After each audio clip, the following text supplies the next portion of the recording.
The Remarkable People Podcast. Check it out.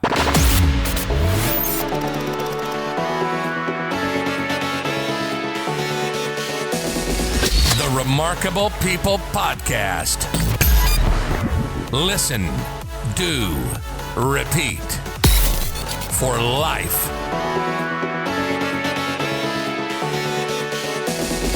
The Remarkable People Podcast. Hello, friends. Welcome to this week's episode of the Remarkable People Podcast, the Nigel Thomas story. This week, Nigel is open, honest, and transparent with us from his childhood and the harm he suffered and pain.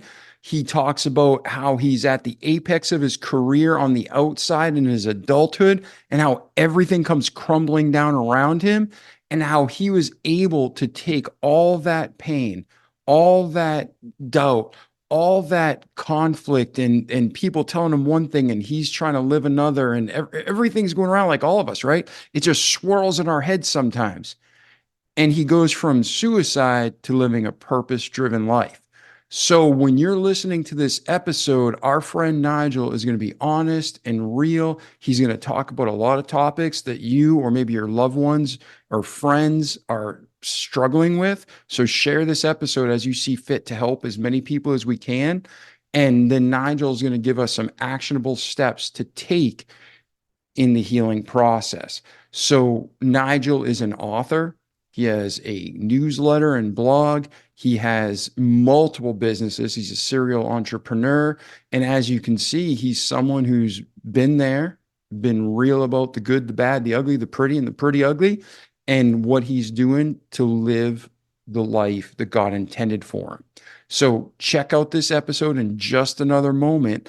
I want to take 30 seconds and just say thank you to our sponsors. MyPillow. Go to mypillow.com, shop to your heart's content, use promo code REMARKABLE, and get up to 80% off everything you purchase, plus free shipping on orders over $75.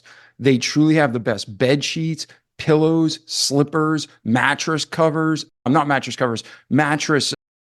toppers I've ever used. I've been using MyPillow for years, and now they're an affiliate sponsor. I'm so thankful and proud.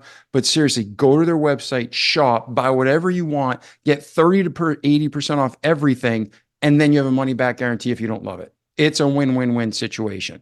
Enjoy it. You get great stuff. You save money. You support our podcast. You support a great American organization. Everybody wins. The other sponsor I want to talk about is Jasper. Jasper. Drop the E, right? So jasper.com. They have amazing air filters. Best I've ever used, best I've ever seen. I have one in my bedroom. It filters the whole condo. When you're cooking, you can actually hear it turn on if you're using a pot or pan that's emitting some kind of chemical. If you spray cologne or perfume, the thing just turns on and sucks it out of the air. It is fantastic. Again, go to jasper.com, JSPR.com. Use promo code REMARKABLE, and you get 10% or more off your order there. And seriously, they are the bomb. You will read about it. You will see what makes them different, but they're fantastic. So thank you for being here. Thank you to our sponsors for supporting the show. And now thank Nigel for being here and sharing his heart with us to make us better people. Enjoy the episode. Hey, Nigel, how are you today, brother? Not too bad. Not too bad. How are you doing, my friend? Man, I'm fantastic. Remarkable even. So excited to have you on the show today.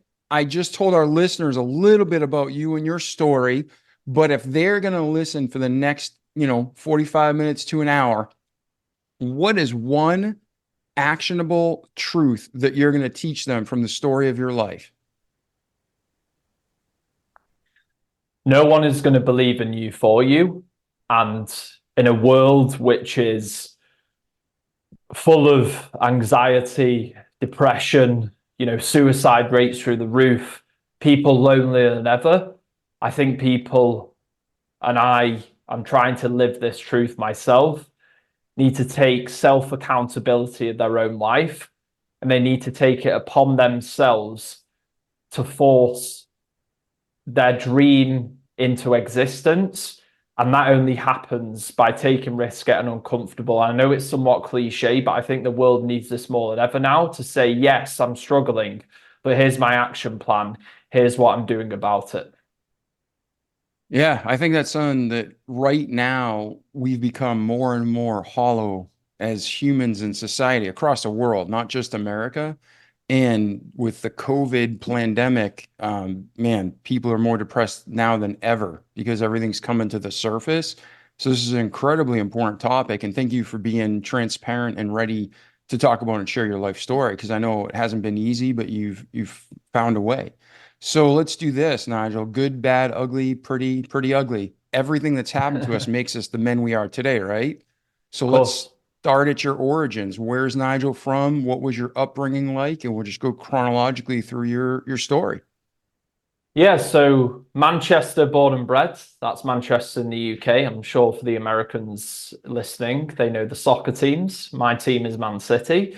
But yeah, I was born here and I was always bullied as a child. I still remember. So I've got eczema, the skin condition. I still remember back in school days, we used to play sport, and after sport, all the guys used to shower together.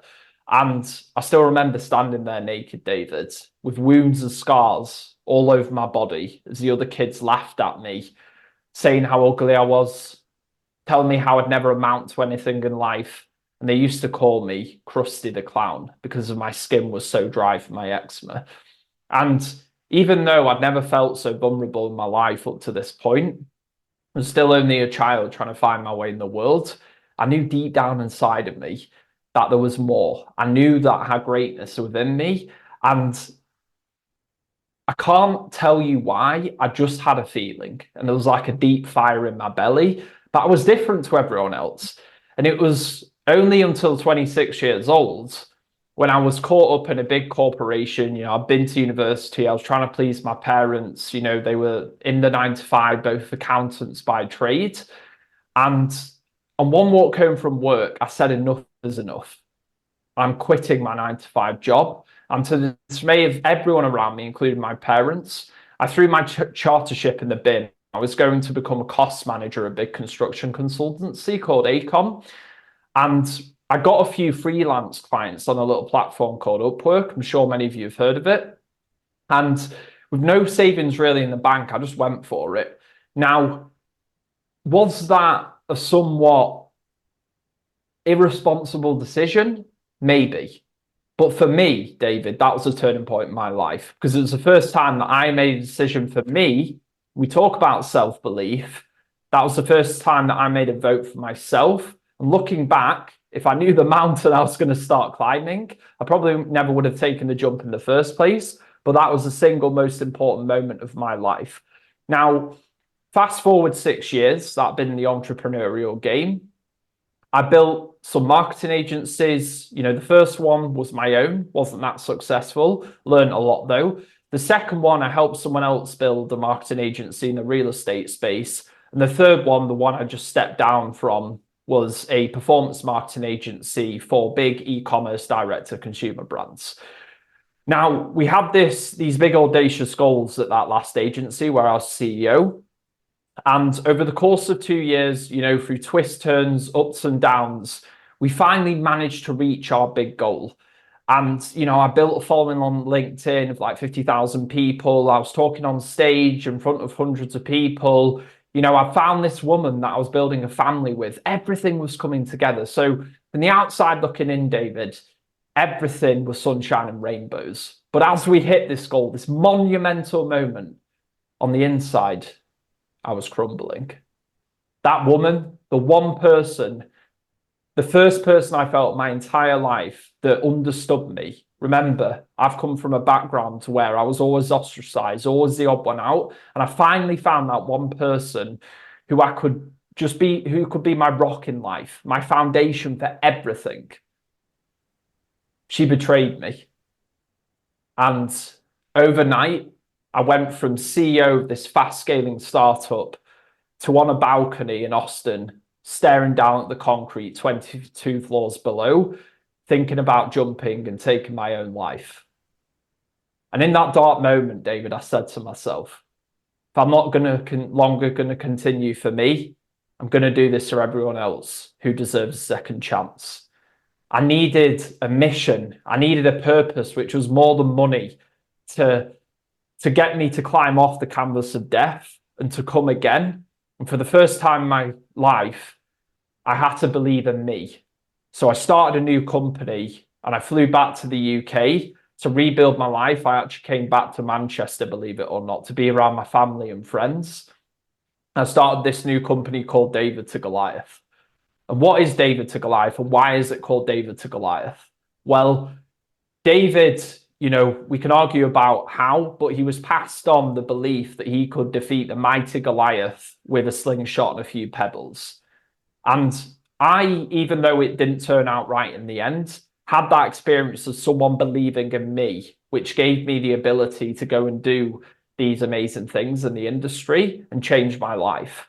So now I need to believe in myself, and through taking action and rebuilding my life brick by brick, day by day, through the struggle, through the pain, I can then inspire other people to believe in themselves. Because I think whether it's entrepreneurs or whether it's just trying to better yourself in life, David, I think the most important thing is self-belief. Because Steve Jobs once said, the people who are crazy enough to who think they're crazy enough to change the world are the ones who do. But what he didn't say, David, and what he left out, which I think is extremely important to hit on, is the best ideas are found in graveyards all over our lands. Why is that? It's because people didn't believe in themselves to roll the dice and take the risk. And those risks and those ideas could have been the things that could have, solved cancer. They could have changed our life and made this world a better place. And if I can use all this pain and suffering and turn it into a movement to help other people to really take that responsibility and believe in themselves and take the chance and roll the dice, then that's, for me, a great way to live life and how I can leave this world in a better place. Because like I said, I didn't want to live anymore. But now I've got purpose and I've got that fire in my belly again. And I'm grateful to be here every single day. Beautiful. Now, if you don't mind, let's stop and talk about some of the key points in your life and maybe some of the things you learned. So, childhood bullying, every country, every culture, every nation, there's always bias and bigotry. It's something that's been since the world began. It's always going to happen, since the fall of man, I should say. So you're being picked on and bullied. As a grown man, looking back, when you were a young boy and a teenager being picked on and bullied, what would you tell yourself then, today, if you could go back?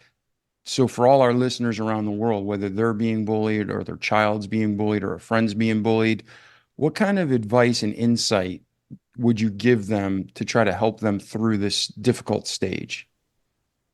I'd say, Nigel, this is going to be one of your biggest competitive advantages that you're ever going to have in life.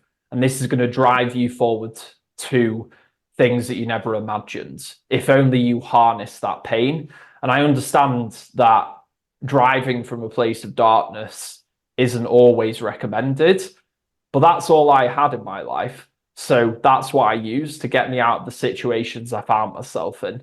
So that's what I would have told that person. I also would have told them with a bit of wisdom and a bit of life experience, David, that those people are insecure. And the reason that they're leashing out onto you is because they're projecting their insecurities on you. They're trying to, we look at humans, they're tribal by nature, right? They're trying to raise their own status in the group. And it's actually because they're insecure.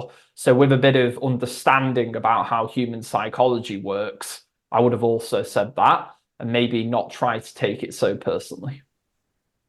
Yeah. And I don't know how to explain it, but I'm on point. I mean, I think you're on point and I'm tracking with you. When bad things, quote unquote, bad, nothing's good or bad. It all has a reason and a purpose with God. He never causes pain or hardship, but he allows it sometimes to grow us, like in the story of David and Goliath, right? But when you were discussing harnessing the pain. I think Yeah. that's a huge key issue because living bitter and angry, that's not good. That's not biblical. That's not No. healthy. But taking the freaking bad and just using it to be on fire and powerfully achieve, there is something good to that. It's hard to explain the difference between the bitter versus the good, but I definitely agree with you. Can you maybe explain to our audience the difference, that balance between, Yeah. harnessing the pain and applying it in a positive way versus just revengeful type of that? Because the revenge will eat you up. But talk about the healthy harnessing of that pain. Yeah. I mean, I think it's at the start, you just need to get moving, right? Because when you find yourself in a painful place, if you don't change your behavior, then you're just it's going to get more and more painful. So I think at the start, you just need to get moving. And if that is a little bit bitter and it's revengeful, I don't think you should beat yourself up about that. I think you just need to get moving. But then I think over time, instead of blaming things on it, I think it's all about external versus internal. So you can blame the world for your external problems. This is what we see so much today, David, right? People complaining why everything's wrong, whether it's politics, whether it's the boss that I hate working for. But the reality is even if it is someone else's fault, that's not going to help you get out of your situation. So I think you've got to say the words to yourself that where I find myself in life, no matter what cards you were dealt, no matter how unfair it seems, accept that this is your responsibility. And that gives you then the power to then go and change that. Now, ideally, once you obviously start going through this process and start moving, you want to try and find a purpose to help inspire people. And I've got this thing called the undeniable, which is just be so goddamn good that you can't be ignored. And not to the point where whoever, stabbed you in your back or whoever treated you wrong or people who are disloyal to you, not where you need to get their attention, just be so good, be so monumentally successful. It doesn't need to be monetary terms. It can be whatever your passion is in life, that you inspire other people. And just by sheer volume of work and activity and doing the right things and helping people and being helpful to other people, it's undeniable that you will not be ignored. And for me, that process has helped. And it's almost creating a plan for yourself of what are the inputs that you need to do every single day, because you can all sit around manifesting, creating vision boards.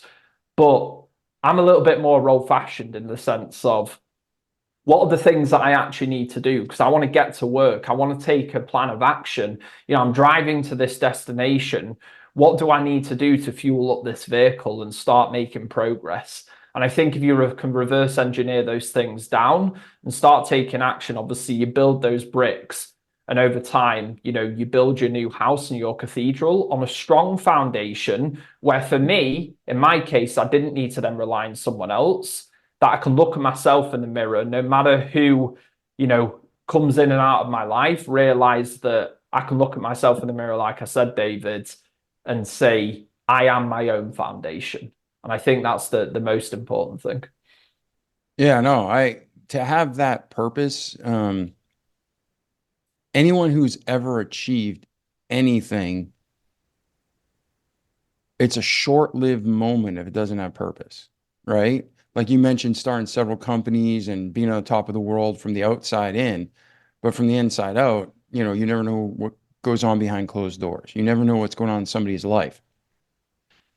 And, people talk a lot about manifestation, the secret, the law of attraction, and there's biblical truth to it. But again, everything has to be done in balance. But I don't care who you are, what you achieve, if you don't have a purpose, if your purpose is to get a yacht, well, once you get it, it's even worse, like that loneliness and that emptiness inside. So what you do, Nigel, in your life and the coaching, helping people identify and target in on that passion, to our listeners all around the world, what do you recommend people do to at least start the process of really identifying a life worth living and waking up each day? Yeah. I know this sounds really basic, but I think it's underrated, David. Just scheduling some time to think. And because the reason I say that is we're always so caught up in the opinions of other people, whether it's we're scrolling social media looking for answers, whether it's, we're watching Netflix series and we're trying to escape, that real inner voice, the one that's telling us the harsh truths about life. And if you can get out into nature, that's even better.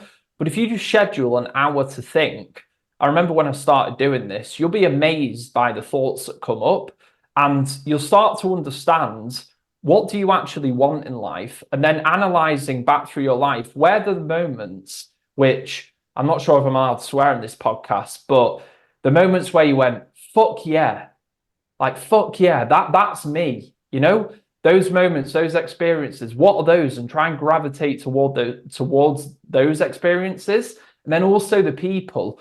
Like, someone once told me, this really successful business guy, that you should work with people and spend time with people that you admire. And I think a lot of people, that isn't the case, and that's hard to find people that you admire. But who are those people in your life? Spend more time with those people and find more of those people and put yourself in those communities. And then on top of that, take risks. Calculated risks, ideally, but you've got to take risks in life. And that's where, again, do you mind if I just share a quick story? So I think this will actually help the listeners understand, the processes that I go through with self-belief.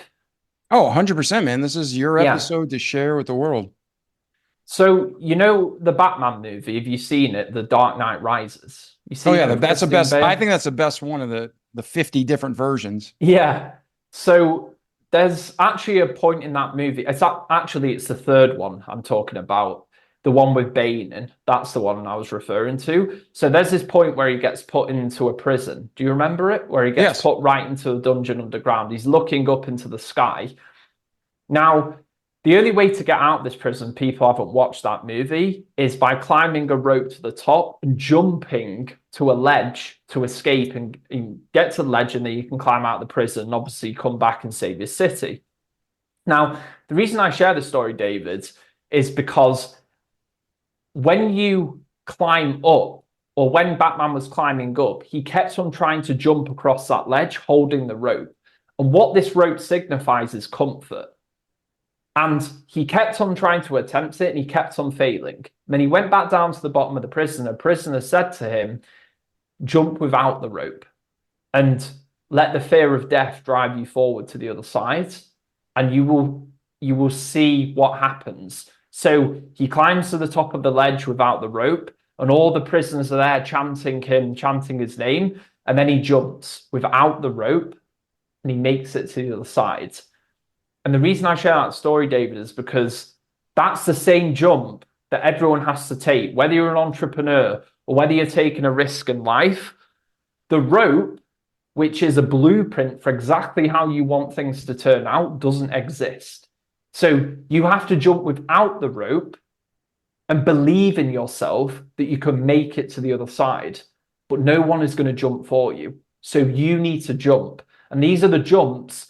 For me, when I quit my job, when I, became CEO of that company, when I spoke on stage in front of thousands of people, when I started David to Goliath, these were the moments that before my victim voice was screaming at me, don't do it, Nigel, don't do it.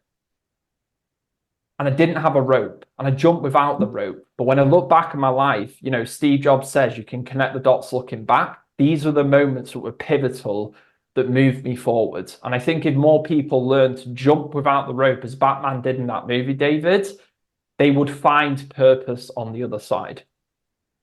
Yeah, once again, I agree with you, brother, because anytime you have that rope, you have that, I don't want to say plan B, because that's good. That's good too, to always have a plan B, but you know what I mean?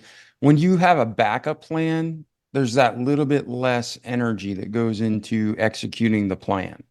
And Yeah. if you have no plan B, if you have no rope, it's do or die. So I, Yeah. again, I think that's great advice. I call it one egg, one basket. Yeah. Yeah. Or one egg with no basket at that point. Yeah. So Yeah. Tell cool, me about it. man. All right. So you're a young man. We spoke back to yourself.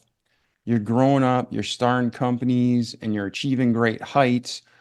And then all of a sudden, you have this identity crisis from multifacets where not only are you achieving stuff that you're figuring out doesn't really matter, but then at the same time, this woman betrays you. And we don't have to Yeah. get too deep. I mean, Yeah. because I've been there, man. Married years, fought for the marriage for 6 years after betrayal, and it just ended badly, you know. It crushes you. I just talked to a guy this morning, actually, a good friend of mine. He lost, his wife and him are going through divorce. He's lost 30 pounds and he's super depressed, right? I lost 60 pounds, super depressed. For you, you get to the point of suicidal. But all of us have, are, and will realize that, man, it's our relationship with God that matters. It's our relationship with ourselves that matters. And all that other stuff is going to turn around and somehow become even better with another individual.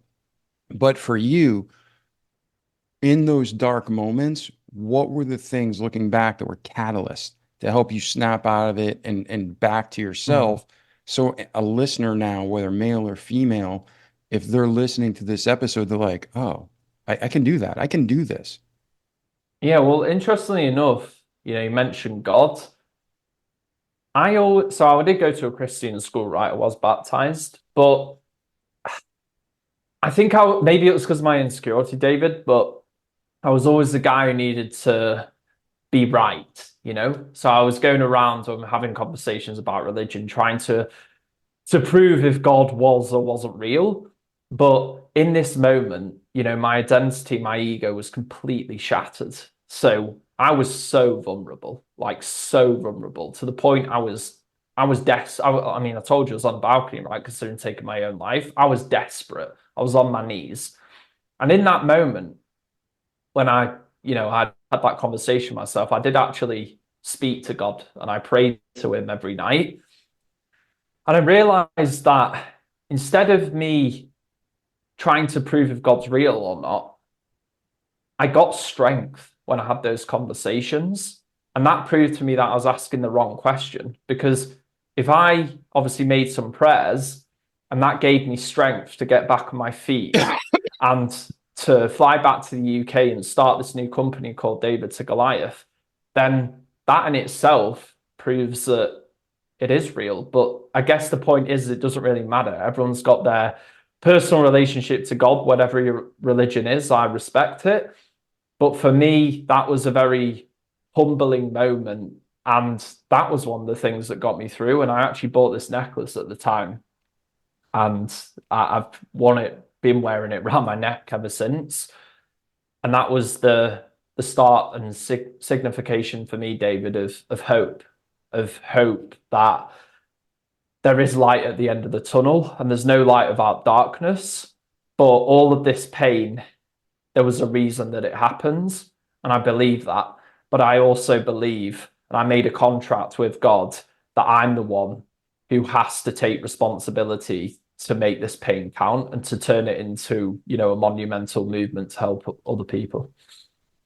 Yeah, and so much to unpack right there, right? So for those, we have a lot of listeners around the world. You may be listening just straight up podcast player, not watching the YouTube or Rumble channel. But Nigel held up a gold chain with a cross on it.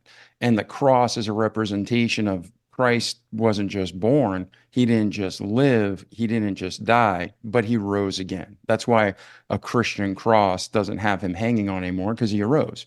Um, and then going through that, the Bible says in Romans, as our listeners know, Nigel, we have people who believe and have trusted Christ. We have people who believe in God. We have people who've trusted God. And we have people who don't believe in God that listen to this show. But they come for guests like you who give great practical advice that they can apply to their life and thrive.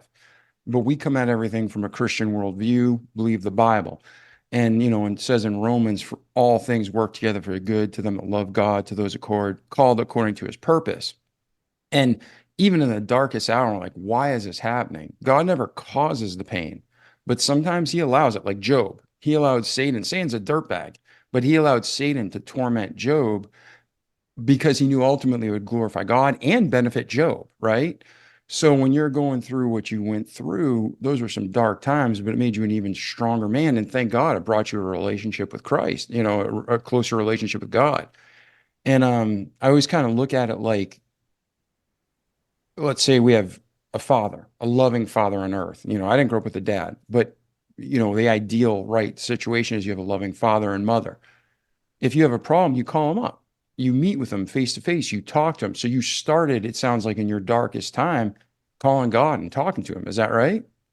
Yeah, that was right. Yeah. And then the more time I spend with you, the closer we become with friends. And the more time you spend with God, the closer you become with God, right? So, Yeah, without judgment too, which was important for me because the people that apart from this woman, the other people I trust in my life and my family and stuff, they always would cast judgment on me. So it was important there was no judgment there. yeah. And talk about that because there's good judgment is different than being judgmental, right? Because we Yeah. all should have good judgment, but we don't want to be judgmental. But when you're talking about your family cast judgment, that's again the difference between a true Hmm. relationship with Christ and religion. Religion, a lot of times, judges everybody and it beats the crap out of us, right?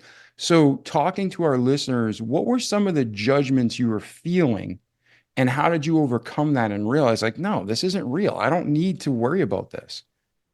Yeah, well, for me, obviously, it was largely down to taking risks and being an entrepreneur. So, just quitting my job, simple things like that, or flying to a different country, going to move to New York, or starting a relationship with a woman that they wouldn't approve of, these kind of things. But the thing that I realized is that even though this sounds a little bit morbid, that my parents are going to die one day, and I still have to be there and be accountable for the decisions I make in my life.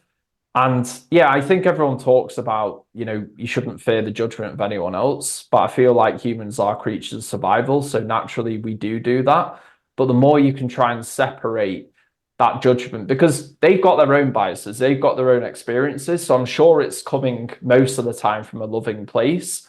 But for me, it was always a very narrow mindset of instead of listening and asking questions and understanding what do I want, it's no, this is the advice you take. And if you don't take this advice, then you're doing it wrong. We're going to tell you about it. So it just gets to the point where you don't say anything. And I think that's one thing I found with entrepreneurs that I connect with them is they're abundant thinkers because they're trying to solve problems, right, to make the world a better place and usually try and change their own, whether it's, financial situation or whatever they want to do in life, but they're creating something from nothing. That's the whole point, right? And we're coming up with innovative solutions. And usually these people, if you look at entrepreneurs, they've got mental problems a lot of the time, whether it's ADHD or something else. They think differently, they're wired differently. And I am different. I think I do definitely have severe ADHD. I have lots of ups and downs. But, again, if we look at humans, like we're tribal by nature. So if we weren't all different, then we wouldn't be here today. We wouldn't have survived. So I think you've got to embrace that. And you've got to find people who think abundantly and really accept you for who you are, but most importantly, empower you to be more of that. And I think when you find that, it's just, I can't put into words how much of a difference that makes. It's incredible. Yeah, yes. I think that's true. We're all made different. If we were made the same, things wouldn't function right. Exactly. So I think a lot of times we start categorizing and be like, this person has this problem or this person has this problem. At the end of the day, that leaves all these problems and no normality.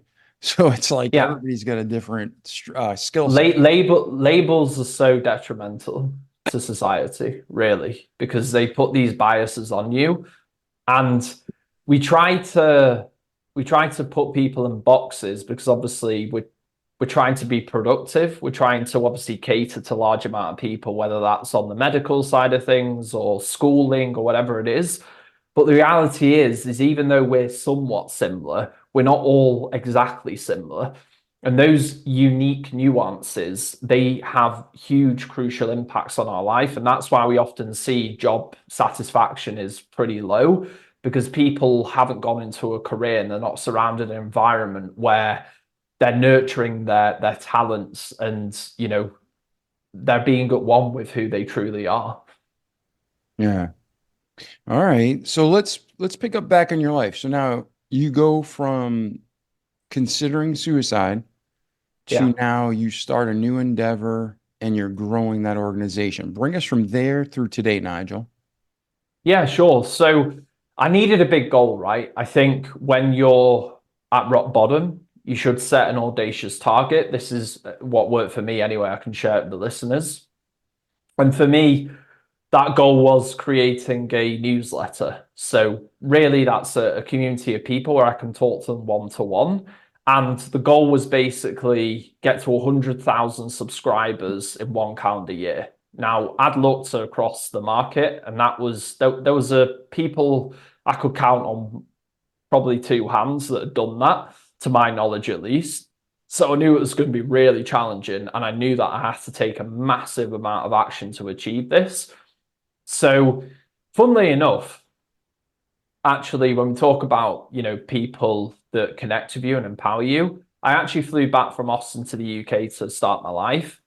And the first person I came across was actually a childhood friend, actually my next door neighbor, Dan, that I'd not spoken to really in 10 years.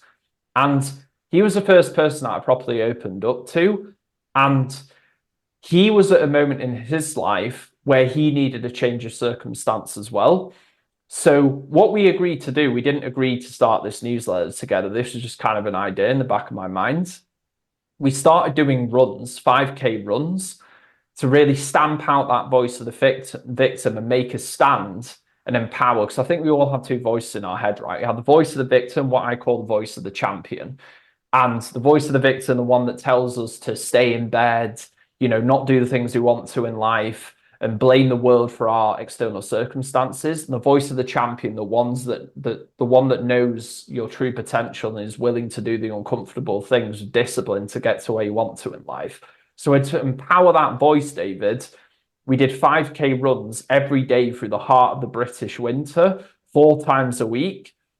And really that built up an energy between us. And on these runs, I was sharing the idea of David to Goliath, the newsletter I was going to start, really documenting my comeback, how I went from David to Goliath and wrote my own story to inspire other people.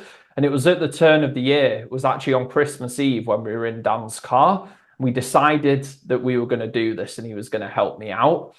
And we launched it, at the turn of the year. We're on our 20th week now.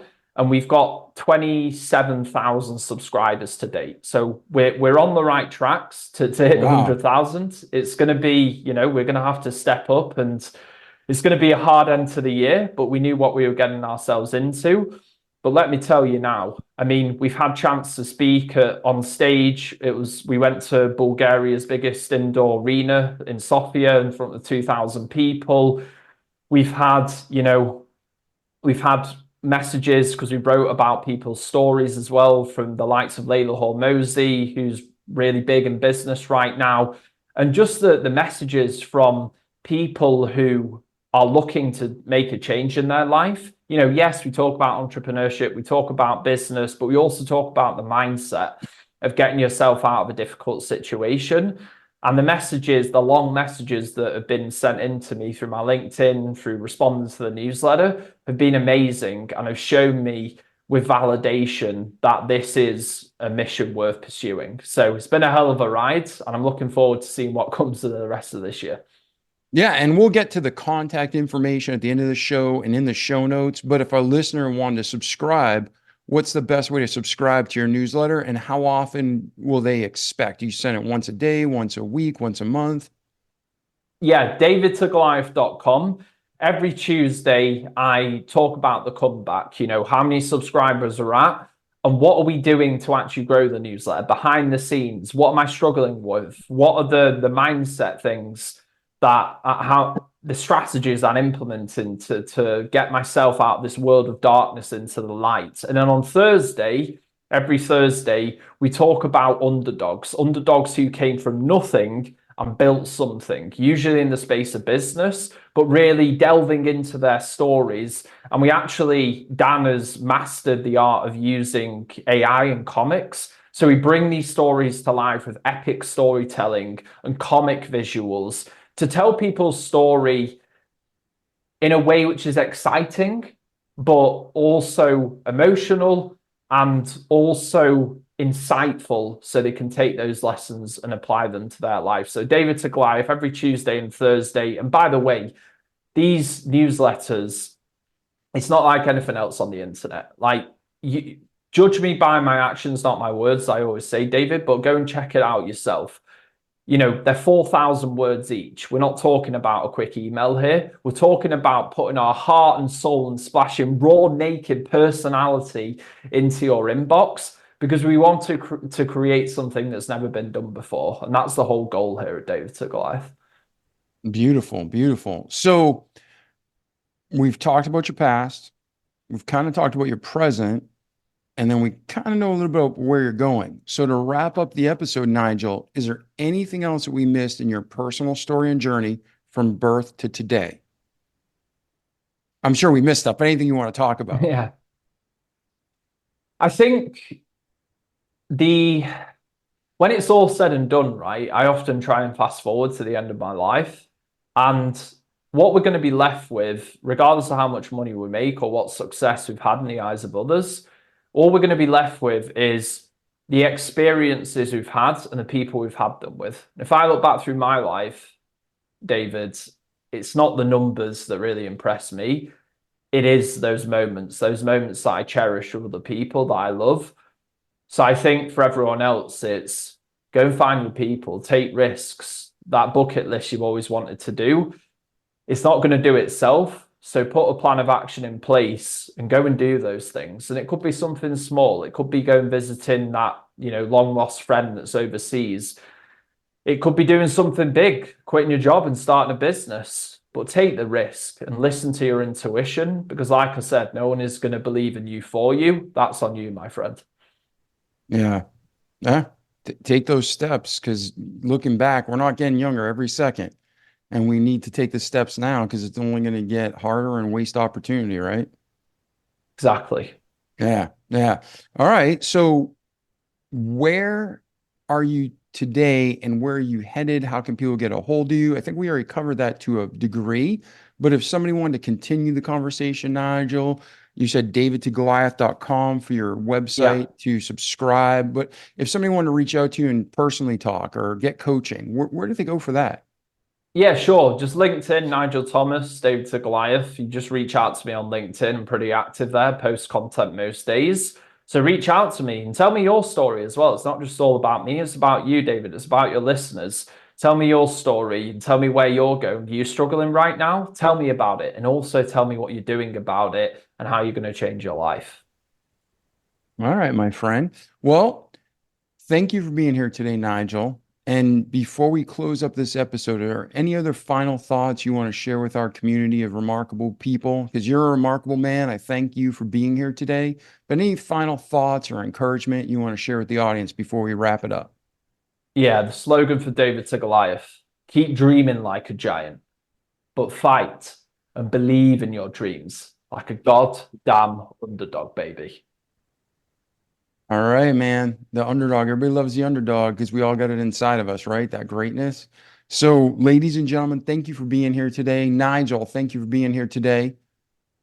Appreciate you, David. Yeah. And like our slogan says, ladies and gentlemen, and like Nigel just said, don't just listen to great content, but do what you know you need to do each day. Repeat it consistently. Have the discipline over and over again so you can develop that greatness. And you can have a great life in this world, but more importantly, in eternity to come. So I'm David Pasqualone. This was our remarkable friend, Nigel Thomas. Nigel, thank you again for being here, brother. Take it easy. Ladies and gentlemen, check out Nigel's website. Share this episode with your family and friends and the people you know it can help. Reach out to Nigel. And if not, or do that, and then we'll see you again in the next episode. Ciao. The Remarkable People Podcast. Check it out.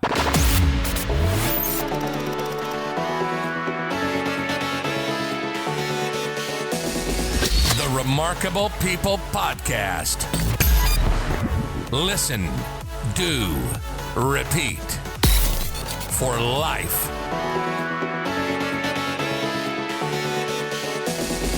The Remarkable People Podcast.